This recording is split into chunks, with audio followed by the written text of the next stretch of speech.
Halo guys, welcome to my YouTube channel. Hari ini saya mau berbagi pengalaman pada saat saya menangani pasien HIV ya. Jadi pasien HIV saya yang termuda yang pernah saya dapat yang positif adalah umur 19 tahun. Dan yang paling tua adalah 70 tahun. Dari berbagai profesi, dari dosen, dari guru ya, dari petani juga dan sebagainya ya. Teman-teman, yang paling sering menularkan yang pernah saya dapat kasus adalah homoseksual ya. Dari 10 orang mungkin hanya 2 saja yang heteroseksual. Rata-rata adalah homoseksual. Kenapa? Karena homoseksual adalah penularannya kan lewat anus ya, yang mudah luka. Yang sebenarnya hubungan seksual yang bukan pada tempatnya ya. Yang pada tempatnya yang normal itu adalah intercourse ya, hubungan seksual antara penis dengan vagina ya. Vagina itu sudah dirancang bahwa dia mempunyai pelumas yang tidak mudah membuat luka. Tapi kalau anus itu tidak ada pelumas sehingga mudah sekali timbul luka ya. Nah, yang sering terjadi pada pasien-pasienku ini adalah yang kasusnya ya, paling sering adalah mencret ya. Dan juga TBC itu paling sering ya. Karena TBC dan di HIV itu adalah sahabat karib istilahnya ya. Dimana di situ ada HIV, kita harus curiga pasien itu harus di screening TBC-nya ya. Dan kasus yang kedua adalah mencret yang tidak sembuh-sembuh ya. Misalnya selama sebulan sudah makan obat tapi tidak sembuh-sembuh ya, itu harus curiga ya, bisa karena mungkin HIV-nya sudah tinggi ya, jadi menekan sistem imun dalam tubuhnya ya.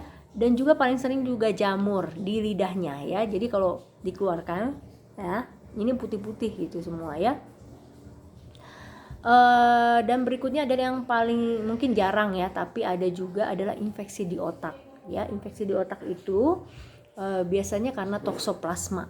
Itu dialami biasanya dia nyeri kepala yang hebat ya. Terus juga dia saking nyeri kepalanya dia bisa memejamkan matanya ya, seperti seorang artis saya nggak usah sebutkan namanya ya, hampir saya sebutkan namanya, itu mungkin karena itu ya, mungkin karena toksoplasmanya itu.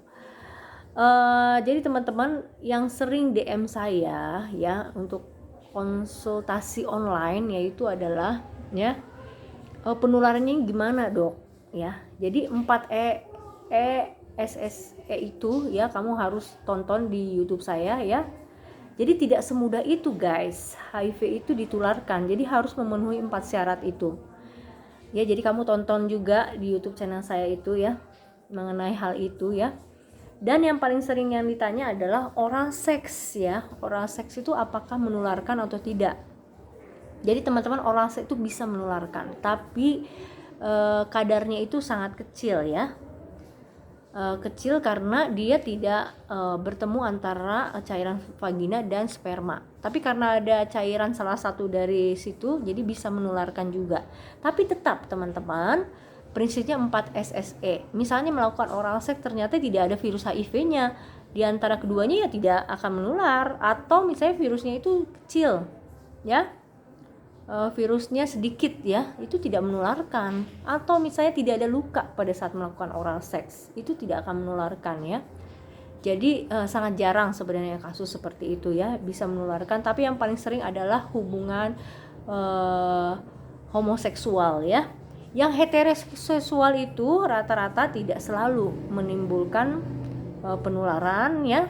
Yang saya sebutkan alasannya ya, mungkin itu memerlukan berkali-kali hubungan heteroseksual yang akan mengakibatkan HIV. Dan itu juga seringnya karena berganti-ganti pasangan ya, karena berganti-ganti pasangan itu belum tentu bersih ya teman-teman. Mana tahu saja salah satu pasangan yang dia lakukan itu adalah pengidap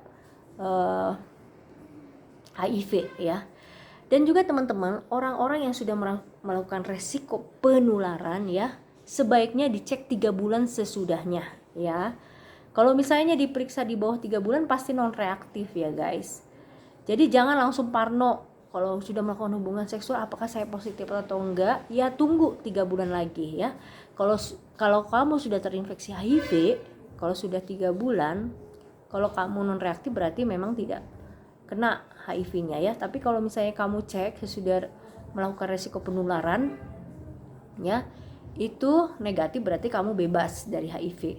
Dan resiko penularan kalau misalnya kamu melakukannya sekarang itu akan terjadi gejalanya itu 5 sampai 10 tahun yang kemudian. Ada juga yang di bawah 5 tahun tapi itu jarang ya. Itu tergantung imunnya si pasien tersebut ya. Jadi teman-teman, itu mudah-mudahan menjawab pertanyaan-pertanyaan kamu ya, yang paling sering itu ya. Mudah-mudahan ini menjawabnya, dan share ke teman-teman kamu mengenai info ini. Mudah-mudahan ini bermanfaat ya. Oke, sampai jumpa di video berikutnya. Bye bye.